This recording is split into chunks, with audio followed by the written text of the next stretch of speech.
Hello student, today we start part 9 of electricity. In my last video we discussed the NCERT exercise. तो आगे लेके चलेंगे उन्हीं को ही. हमने लास्ट वीडियो में 11 सम किए थे NCERT की. अब उसके बाद नेक्स्ट है आपका, if you have not seen my last video then go through the link in the description box. Okay, so next question number 12, several electric bulb, मतलब एक इलेक्ट्रिक बल्ब नहीं है, काफी सारे इलेक्ट्रिक बल्ब हैं. Design to be used on a 220 volt electric supply line are rated 10 volt. मैंने आपको last video में भी बोला था कि जैसे जैसे आपके पास क्वांटिटी आती जाए वैसे वैसे आप साथ के साथ लिखते रहा करो. वॉट का मतलब है कि पोटेंशियल डिफरेंस दिया हुआ है, सॉरी वोल्ट का मतलब पोटेंशियल डिफरेंस एंड वॉट का मतलब है कि पावर दे रखी है. ठीक है, तो इसका मतलब V की वैल्यू कितनी है यहाँ पर 220 volt. Okay, and what 10 volt दिया हुआ है, तो इसका मतलब ये किसकी वैल्यू है, पावर की वैल्यू है. Right student. अब इसने बोला कि how many lamps are connected in parallel, कितने सारे लैंप जो है हमें पैरेलल में कनेक्ट करने हैं with each other across the two wires of the 220 okay line if the maximum allowable current is 5 ampere, कि उसके लिए जो मैक्सिमम करंट है आपके पास वो 5 एम्पियर आपका फ्लो कर सकता है. तो हम यहाँ पर क्या करेंगे, हम यहाँ पर 1 के लिए करंट फाइंड आउट कर लेते हैं कि 1 लैंप अगर हम लेके चले तो कितना आपका करंट फ्लो करेगा. तो करंट हमें पता है पावर की फॉर्म में अगर मुझे निकालना है तो पावर क्या होता है आपका V इंटू में I होता है. ठीक है, तो I की वैल्यू यहाँ से क्या आ गई, I equal to P upon में V. ठीक है, इसको कर दो 10 अपॉन में 2 2 0, तो 0 से 0 कैंसल, 1 अपॉन में 22. ठीक है, और ये क्या आ गया आपके पास करंट की वैल्यू. ठीक है, ये किसके लिए करंट आया, 1 लैंप के लिए. इसने बोला है कि मैक्सिमम कितना करंट फ्लो हो सकता है इस सर्किट में, वो 5 एम्पियर है. ठीक है, तो हम यहाँ पर नंबर ऑफ लैंप अब फाइंड आउट करेंगे कि नंबर ऑफ लैंप कितने आपके पास आ सकते हैं.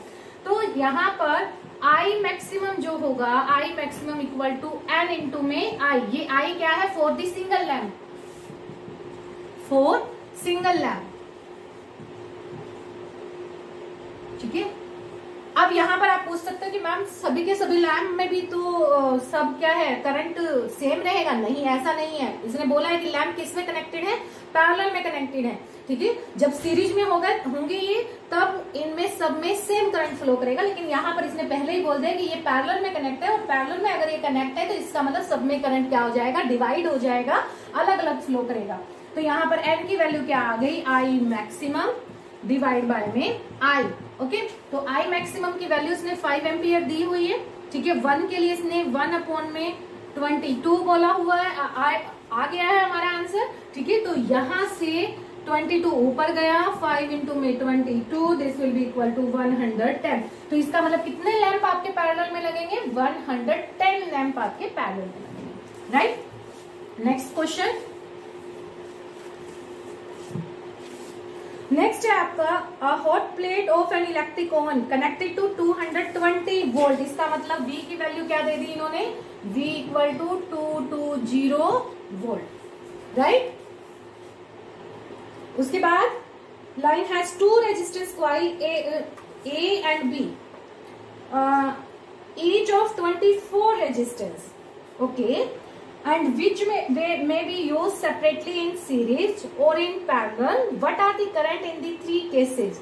Okay, ये इसने बोला है कि एक बार तो इनको इंडिविजुअली लगाया, एक बार सीरीज में लगाया, एक बार इन सबको पैरेलल में लगाया. तो इंडिविजुअली करंट की वैल्यू बतानी है कि कितनी होगी. ठीक है, तो हम सबसे पहले ले लेते हैं कि जब ये इंडिविजुअली कनेक्टेड है, इंडिविजुअली कनेक्टेड. ओके, तो फर्स्ट केस हमने ले लिया. रेजिस्टेंस इसने दिया हुआ है A एंड B का, R A equal to R B equal to 24. Okay, तो जब इंडिविजुअली लगाएंगे तो V equal to IR by the Ohm's law होता ही है आपके पास. तो यहां से आपके पास I की वैल्यू हुई V अपॉन में R. This will be equal to 220 divide by में 24, तो ये आ गया आपके पास 9.2 एम्पियर।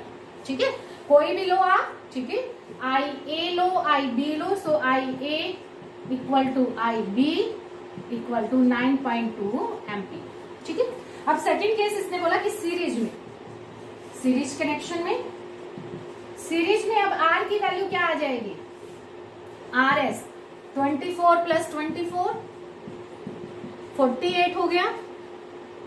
ठीक है, तो अब आपके पास आई की वैल्यू क्या आ जाएगी, V अपॉन में R S, okay, V upon R S that will be equal to, अच्छा रेजिस्टेंस अगर सीरीज में ये कनेक्ट है तो करंट की वैल्यू क्या जाएगी, करंट की वैल्यू सेम जाएगी। ओके, तो V अपॉन में आर एस इक्वल टू ये हो गया आपके पास 220 डिवाइड बाय में 48 इक्वल टू ये आपके पास आया 4.6 एम्पियर।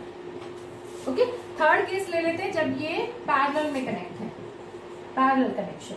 ठीक है, पैरेलल में आप लोग क्या निकालेंगे, आरपी निकालेंगे, आरपी हो जाएगा आपके पास आर अपॉन में 2, okay, then this will be equal to 24 divide by में 2 इक्वल टू 12 ओम।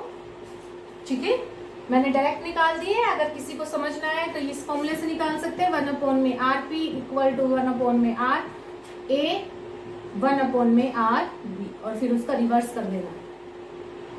ठीक है, अब हमारे पास जो करंट की वैल्यू है आई, देखो दोनों रेजिस्टेंस जो है वो सेम है आपके। ओके, दोनों रेजिस्टेंस अगर आपके सेम है तो इसका मतलब करंट में जो होगा वो दोनों में ही आपका सेम होगा, राइट, दोनों में क्या होगा, सेम होगा।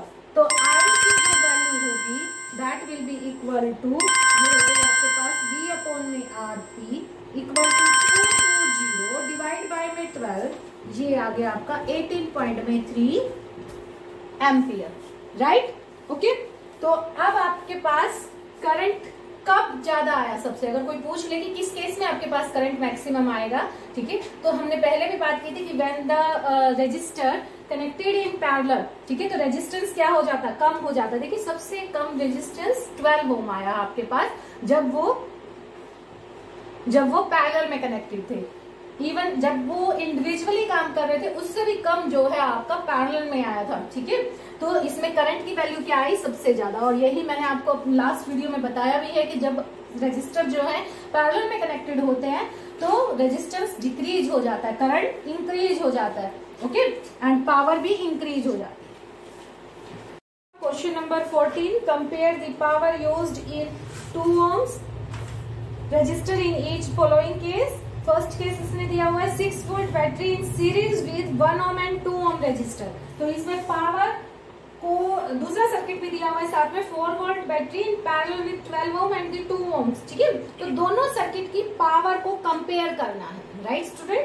ठीक है, तो पहले हम फर्स्ट वाला लेंगे, तो फर्स्ट वाले में 6 वोल्ट बैटरी लगी हुई है, 2 ohms और 1 ohms जब सीरीज में है। ठीक है, यहां बीच में बैटरी लगा दो, 6 वोल्ट करंट आई आया, ये 2 ohms, ये आपका 1 ohm। ठीक है, करंट जितना इसमें से फ्लो करेगा उतना ही इसमें से फ्लो करेगा। इसमें सपोज करो I1 है, इसमें करो I2 है, तो I1 equal to I2 equal to I होगा आपके पास। ठीक है, V की वैल्यू 6 वोल्ट दी हुई है, RS आप निकाल लो, 2 प्लस में 1 3 ohm आपके पास आ गया। पावर की वैल्यू जो जाएगी 2 ohms में से पूछा हुआ है, तो ये जाएगा आपके पास फॉर्मूला I² R1, राइट। ठीक है, तो ये I की वैल्यू आप निकाल लो। I की वैल्यू कैसे निकालेंगे, I equal to V upon में RS, ओके, 6 अपॉन में 3 इक्वल टू 2 एम्पियर। तो ये कितना आ गया आपके पास, 2 इंटू 2 का स्क्वायर इंटू में R1 की वैल्यू 2, तो ये आ गया आपके पास 8 what. Okay, right. Second circuit इसने क्या बोला हुआ है कि 2 रेजिस्टेंस पैरेलल में लगे हुए हैं 4 वोल्ट बैटरी के साथ, तो ये आपके पास 12 ओम हो गया, ये आपके पास 2 ओम हो गया, आपस में पैरेलल, तो टर्मिनल कनेक्ट कर दिए विद 4 वोल्ट बैटरी। ठीक है, ये 4 वोल्ट है, ये 12 ओम है, ये आपका 2 ओम है, ठीक है। और 2 ओम में आपको बताना है कि कितनी पावर होगी, ठीक है। तो अब इसमें आपके पास पावर क्या आ जाएगी, ये आपके पास पावर हो गई इन फर्स्ट केस, ठीक है। या लिख सकते हो पावर 1 का मतलब 1 भी लगा ले तो भी कोई दिक्कत नहीं है, क्योंकि वहां पर हमने R1 ही कंसिडर किया हुआ है। यहां पर आप power in this second case, ठीक है, पावर इन सेकेंड, और यहाँ पर power in first case, okay. ये this will be equal to V square divide by में R। तो ये आपके पास हो गया बैटरी 4 का square divide bye V square divide by में R। तो ये R की वैल्यू गई आपके पास 2, ये आपके पास 16/2 इक्वल टू 8 वॉट, ठीक है। तो कंपैरिजन आपके पास क्या निकल के आया कि दोनों में ही जो पावर होगी आपकी 2 ओम्स में वो क्या आएगी, सेम आएगी, इक्वल पावर, ओके। उसके बाद नेक्स्ट है आपका question number 15। 2 lamps one rated 100 watt at 220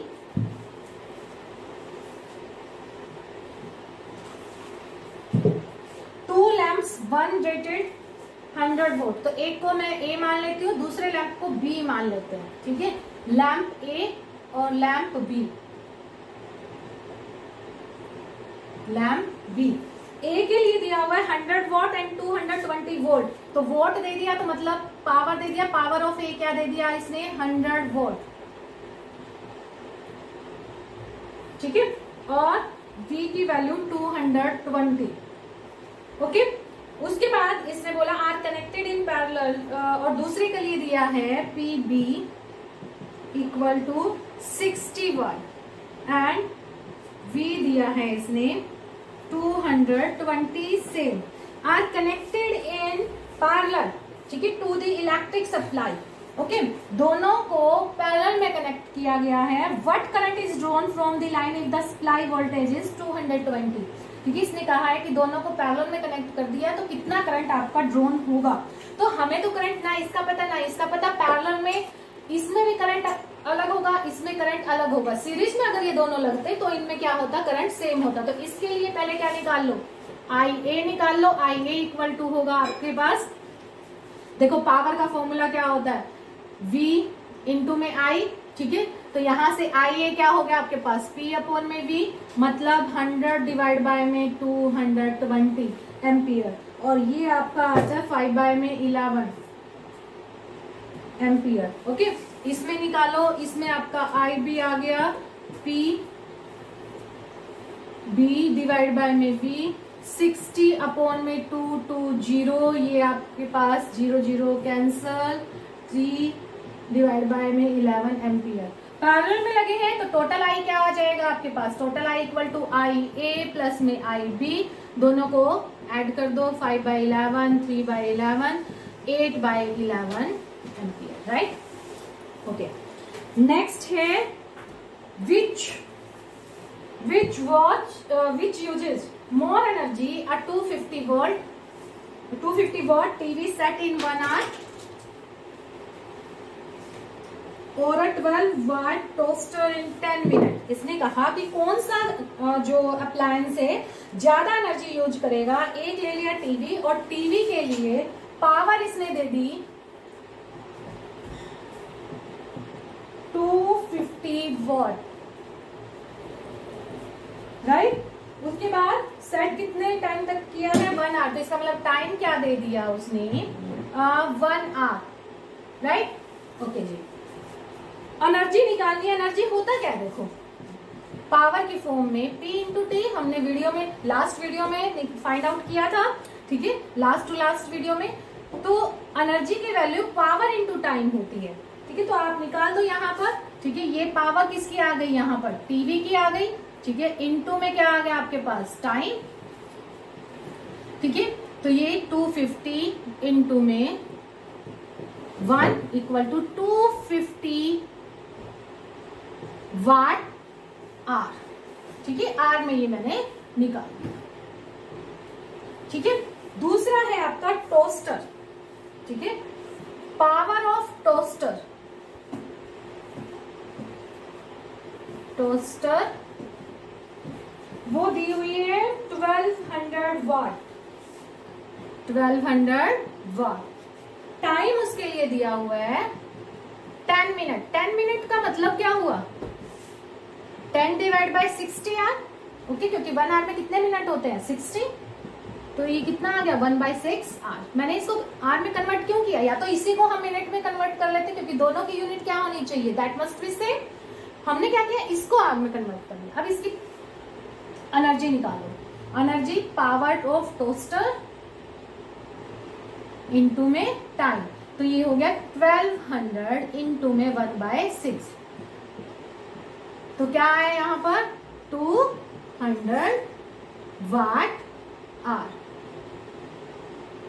ठीक है, तो किसकी ज्यादा आई एनर्जी ऑफ, ये आपके पास टीवी और ये किसकी, टोस्टर की, तो किसकी ज्यादा आई आपके पास एनर्जी, कौन ज्यादा कंज्यूम करेगा, टोस्टर ज्यादा कंज्यूम करेगा, राइट, ओके, सॉरी टीवी ज्यादा कंज्यूम करेगा, तो टीवी के लिए 250 और टोस्टर के लिए 200। नेक्स्ट है आपका question number 17, an electric heater, an electric heater of the resistance 8 ohm drawn the 15 ampere current from the service main for the 2 hours। ठीक है, तो इलेक्ट्रिक हीटर का रेजिस्टेंस जो है वो 8 ओम दिया हुआ है और साथ में करंट दे दिया I 15 ampere, right, and for 2 hours time दे दिया 2 आवर्स।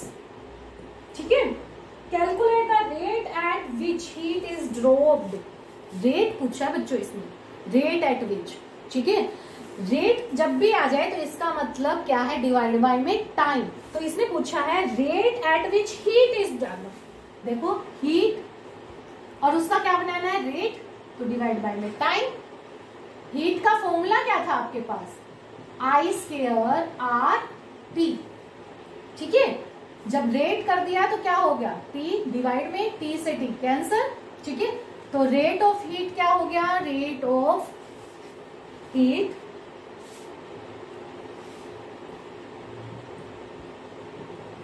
आई स्क्वायर आर, ओके, तो 15 इंटू में 8, तो ये आपके पास आ गया 15 225 इंटू में 8, ठीक है, तो ये आपके पास सोल्व करके आता है 1800, ठीक है, 1800 वाट। ठीक है, मैंने यहाँ पर वाट क्यों लिखा, अब आपको ये समझना चाहिए। देखो पावर क्या होता है, वर्क अपॉन में टाइम, ठीक है, और वर्क जब इसने हीट की फॉर्म में पूछा है तो वर्क क्या है, एनर्जी के इक्वल होगा, कौन सी एनर्जी, इसने कौन सी एनर्जी बोला हीट, तो इसका मतलब H अपॉन में T, और पावर की यूनिट क्या होती है वाट, राइट। तो ये आपका क्वेश्चन नंबर 17। उसके बाद क्वेश्चन नंबर 18 है आपका conceptual question, why the tungsten used almost exclusive for the filament of the electric lamp. ये मैंने आपको जब क्वेश्चन करवाया था एप्लीकेशन ऑफ हीट तब भी बताया था कि जो फिलामेंट बना होता है वो टंगस्टन का बना होता है और उसका मेल्टिंग पॉइंट काफी हाई होता है, और कितना होता है वो 3380 डिग्री सेल्सियस। और क्यों होता है, क्योंकि उसमें करंट जो है इलेक्ट्रिक करंट जब फिलामेंट में से फ्लो करता है, मेल्टिंग पॉइंट ऑफ टंगस्टन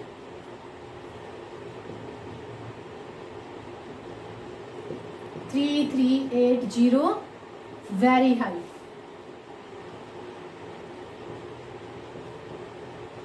ठीक है, तो जब फिलामेंट में से करंट फ्लो करता है तो that will be converted into the heat maximum part, okay, तो हीट जब प्रोड्यूस होगी तो अगर उसका रेजिस्टेंस मेल्टिंग पॉइंट अगर बहुत कम होगा, ठीक है, तो वो क्या हो जाएगा, वो मेल्ट हो जाएगा। तो इसलिए हमें फिलामेंट कैसे मटेरियल का लेना है जिसका मेल्टिंग पॉइंट क्या हो, बहुत ज्यादा हो, तो इसलिए हम टंगस्टन को यूज करते हैं which has the very high melting point, okay. तो उसके बाद है why are the conductor of the electric heating device such as bread toaster electric iron made of an alloy rather than a pure metal। देखिए, क्योंकि pure metal के comparative में जो resistance है वो क्या होता है, एलॉय का ज्यादा होता है, राइट। तो अगर उनका रेजिस्टेंस ज्यादा है तो हीटिंग इफेक्ट कौन ज्यादा देगा, एलॉय ज्यादा देंगे। तो इसलिए ये जितने भी अप्लायंस होते हैं, आयरन, हीटर, गीजर, ये सब के सब किन मटेरियल से बने होते हैं, एलॉय से बने होते हैं। नेक्स्ट है Why is the series arrangement not used for the domestic circuit? ये भी मैंने आपको करवाया था, क्योंकि डोमेस्टिक सर्किट में अगर हम सीरीज में सर्किट को रेजिस्टर को लगाएंगे तो रेजिस्टेंस क्या हो जाएगा, ज्यादा, करंट की वैल्यू क्या हो जाएगी, कम, पावर भी क्या हो जाएगी, कम। नंबर 1। नंबर 2 में क्या लिखोगे कि if any appliance is damage due to any technical reason or other reason, then all appliance will not be work. Okay.